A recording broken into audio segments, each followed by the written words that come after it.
Karnataka YouTube ಚಾನಲ್ಗೆ ಸ್ವಾಗತ. ನೀವು ಹಣ ಹೂಡಿಕೆ ಮಾಡಲು ಯೋಚನೆ ಮಾಡ್ತಿದ್ದೀರಾ? ಪೋಸ್ಟ್ ಆಫೀಸ್ ಆರ್ಡಿ ಅಥವಾ ಎಫ್ಡಿ 10 ವರ್ಷಕ್ಕೆ ಯಾವ ಯೋಜನೆಯಲ್ಲಿ ಹೆಚ್ಚು ಲಾಭ ಸಿಗುತ್ತೆ, ಜೊತೆಗೆ 85 ಲಕ್ಷಕ್ಕೂ ಹೆಚ್ಚು ಹಣ ಪಡೆಯೋದು ಹೇಗೆ ಅಂತ ತಿಳ್ಕೊಳ್ಳೋದಕ್ಕೆ ವಿಡಿಯೋ ಪೂರ್ತಿಯಾಗಿ ನೋಡಿ. ಮತ್ತು ಇನ್ನಷ್ಟು ಇಂತಹ ಇನ್ಫಾರ್ಮೇಟಿವ್ ಅಪ್ಡೇಟ್ಗಳಿಗಾಗಿ ನಮ್ಮ ಚಾನಲ್ ಅನ್ನು ಸಬ್ಸ್ಕ್ರೈಬ್ ಮಾಡ್ಕೊಳ್ಳಿ.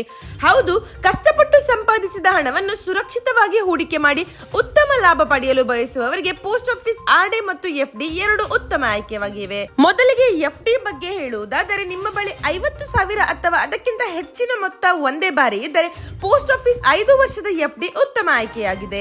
ಇದಕ್ಕೆ ವಾರ್ಷಿಕ 7.5 ಬಡ್ಡಿ ದರ ಸಿಗುತ್ತೆ. ಜೊತೆಗೆ ಆದಾಯ ತೆರಿಗೆ ಕಾಯ್ದೆಯ 80C ಅಡಿಯಲ್ಲಿ ತೆರಿಗೆ ವಿನಾಯಿತಿ ಕೂಡ ಲಭ್ಯವಿದೆ. ಇನ್ನೊಂದು ಕಡೆ ನೀವು ಪ್ರತಿ ತಿಂಗಳು ಸ್ವಲ್ಪ ಹಣ ಉಳಿಸಲು ಬಯಸಿದರೆ ಪೋಸ್ಟ್ ಆಫೀಸ್ ಆರ್ಡಿ ಉತ್ತಮ ಯೋಜನೆ. ಇದರಲ್ಲಿ ತಿಂಗಳಿಗೆ 100ರಿಂದ ಹೂಡಿಕೆ ಆರಂಭಿಸಬಹುದು. ಸದ್ಯ ಇದಕ್ಕೆ ವಾರ್ಷಿಕ 6.7 ಬಡ್ಡಿ ದರ ದೊರೆಯುತ್ತೆ. ಇನ್ನೊಂದು ವಿಶೇಷ ಮಾಹಿತಿ ಏನೆಂದರೆ, 10 ವರ್ಷಗಳ ಕಾಲ ನಿಯಮಿತವಾಗಿ ದೊಡ್ಡ ಮೊತ್ತವನ್ನು ಆರ್ಡಿಯಲ್ಲಿ ಹೂಡಿಕೆ ಮಾಡಿದರೆ ಒಟ್ಟು ಹೂಡಿಕೆ 60 ಲಕ್ಷ ಆಗುವ ಸಂದರ್ಭದಲ್ಲಿ ಬಡ್ಡಿಯೊಂದಿಗೆ ಸುಮಾರು 85.42 ಲಕ್ಷ ಮೊತ್ತ ಪಡೆಯುವ ಸಾಧ್ಯತೆ ಇದೆ. ಇನ್ನು ಅತ್ಯಂತ ಮುಖ್ಯವಾಗಿ ಪೋಸ್ಟ್ ಆಫೀಸ್ ಆರ್ಡಿ ಮತ್ತು ಎಫ್ಡಿ ಎರಡು ಕೇಂದ್ರ ಸರ್ಕಾರದ ಅಧೀನದಲ್ಲಿರುವ ಕಾರಣ ಯಾವುದೇ ಸಮಸ್ಯೆಗಳಾಗುವುದಿಲ್ಲ. ವಿಡಿಯೋ ಇಷ್ಟ ಆದಲ್ಲಿ ಲೈಕ್, ಶೇರ್, ಸಬ್ಸ್ಕ್ರೈಬ್ ಮಾಡಿ. ಧನ್ಯವಾದಗಳು.